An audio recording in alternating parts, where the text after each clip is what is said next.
I suppose, the delicate balance of life that's all around us, and so hopefully engaging people and making them sit up and take notes and do something. It's a bit of a cliche to say you can't care about something if you don't know about it. It's true, you cannot care about some exotic dove. Well, there's not a dove up there anymore, but you can't worry about a pigeon or a dove if you didn't know it existed in the first place. I didn't even know that colourful dove existed until just now. So you've got to be exposed to these things, and television and film is one way of doing just that. Of course it is.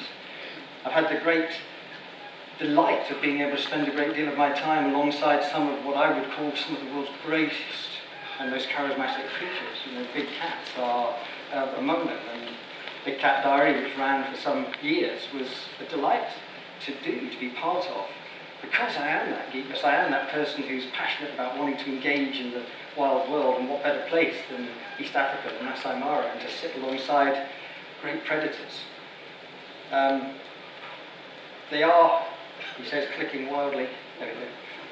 They are manifold, those experiences. I've, of course, worked alongside the great predators in places like the Masai Mara. I've also had much more intimate experiences alongside cheetahs, these two. Some of you may have seen a program or two about Toki and Sambulu. I've had the great good fortune to work with these cheetahs and hand rear them, and to bring them into the wild and to observe their behaviour and also give them the opportunity to run free.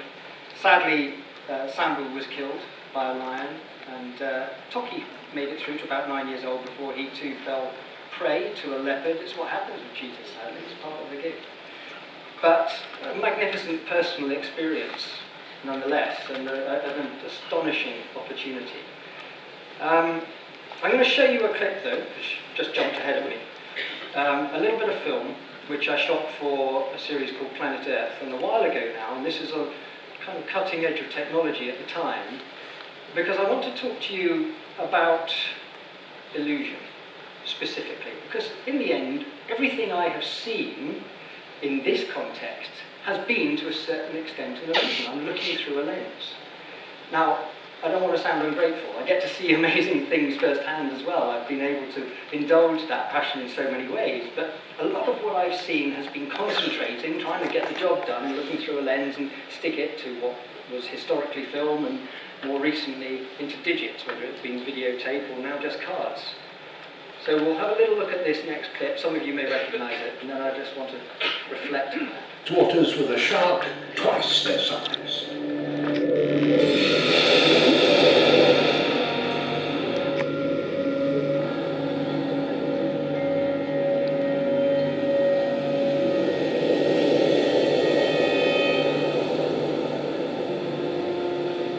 The great white. The largest predatory fish on the planet.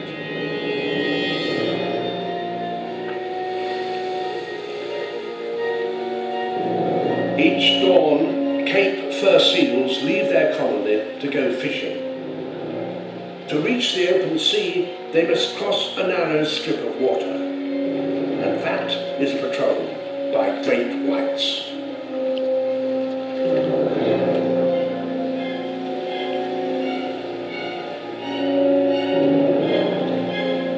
Each seal is indeed swimming for its life.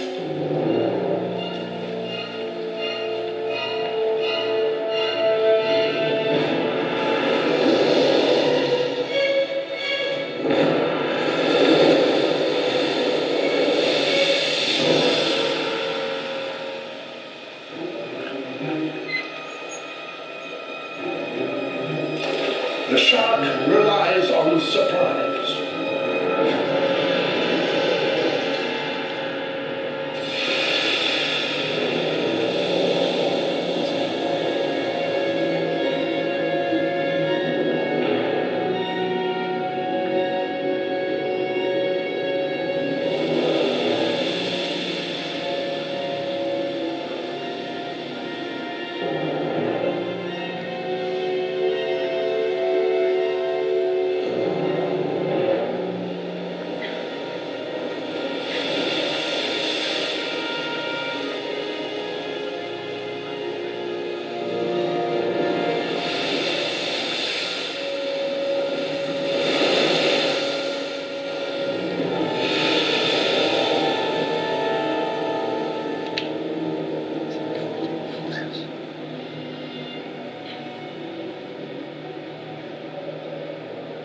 The great white's turn of speed is powered by a high metabolism.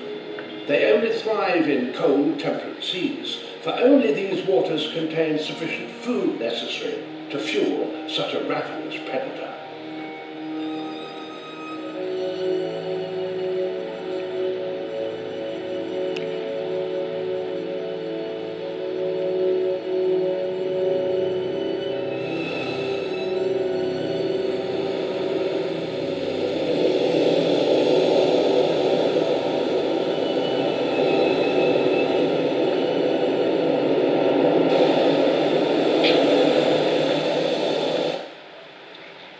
Astonishing behaviour from one of the world's greatest predators, and something that actually took years to film in real terms, because when I first tried to film that behaviour, there was no such thing as a digital video camera.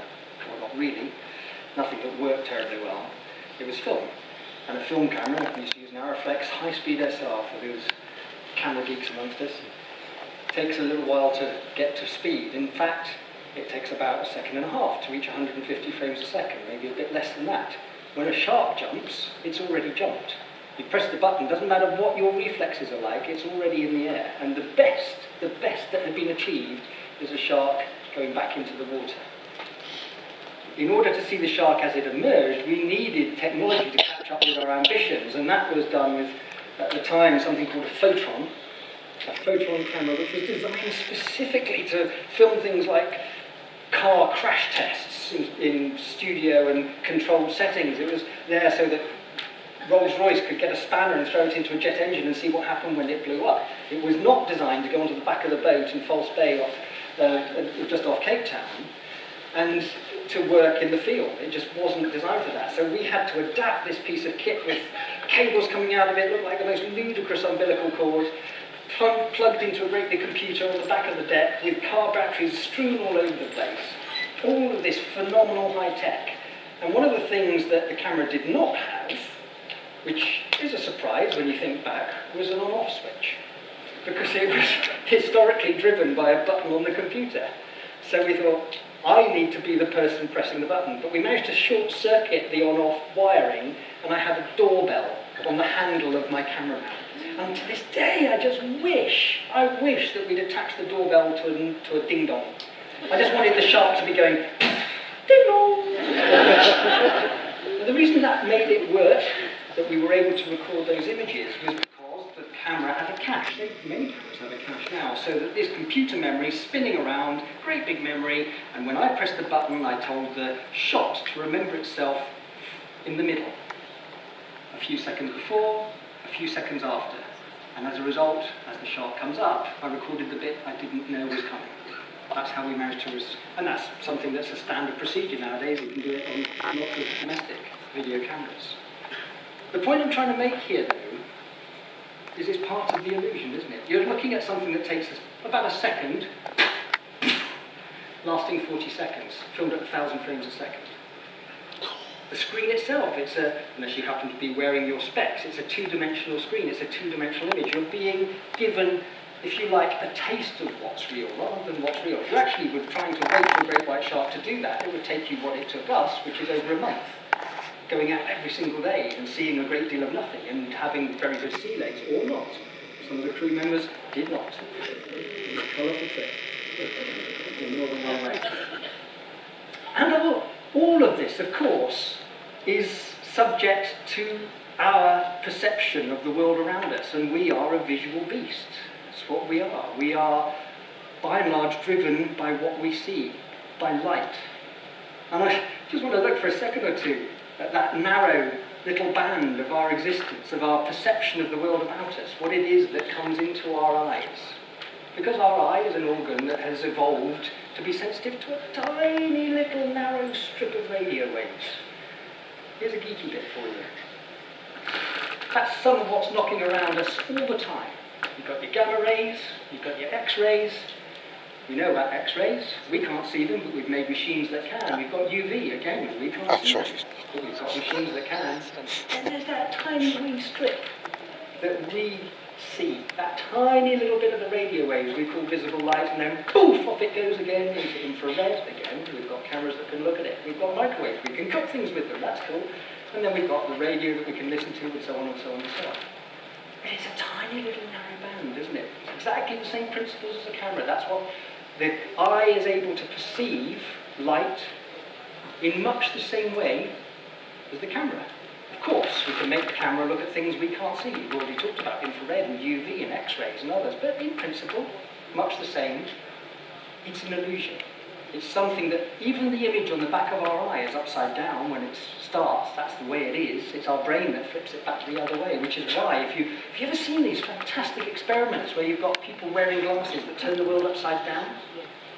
Wear it for a couple of days and the brain will put it the right way up. Take the glasses off that person, they suddenly think the world's upside down, even though they haven't got the glasses on anymore. It's just weird, and there are so many fantastic optical illusions that you can use to prove and to show just how susceptible we are as a species to what it is that we see. A good example, this one. See if we can get the laser working or something. Is that working? No. Any dots on here? Yeah, there you go. You see that green one, can't you? What colour, I'm going to very specifically, what colour would you say that strip was there? Light blue. Pale blue, yeah? What colour would you say that strip was there? Pale green. Sort of sea green. They're exactly the same colour. They really are. I know you don't believe me. If you stick that image onto Photoshop and you expand it out and you test the colours, they're the same. But our eyes are being fooled by the colour juxtaposition either side. We're tricked. We're fooled. This is hard now because the wind's blowing a little bit. But can you, if you look at that, does it feel like those drums are slightly rotating? It's kind of weird, isn't it? That's not a video. That's a still picture. Our eyes are fooled into the movement. They're fooled and tricked and duped into the movement. And here, if you look at that, does that look like it's rotating in the background a little bit? The balls are moving slightly? Yeah. Well, they're not. That's just a still picture. Once again, because of the pattern, what our brain does and plays with the pattern, we are vulnerable, we are susceptible. We can be duped, we can be fooled, and it's about knowledge. I'm telling you, that's a still picture. You've got to trust me. It's true. This is the one that completely blows my mind and makes, especially if you've got into photography or painting. Letter A, letter B. One is a dark square, one is a pale square. No, it's not. They're exactly the same hue of grey. I know, it doesn't look possible, but it truly is. Again, you put that on Photoshop, you expand it out, you go, it's true, and it's how our eyes can be fooled. And our eyes are fooled by so much, because this looks like a bucolic scene of the British countryside, doesn't it? That's an area close to where I stay in Somerset. And it's, to me, it's a raped landscape. Yeah, it's better than some parts of the world. True.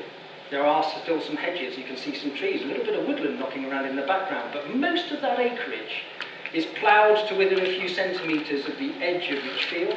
Most of it is covered with nitrogen or some kind of fertilisers.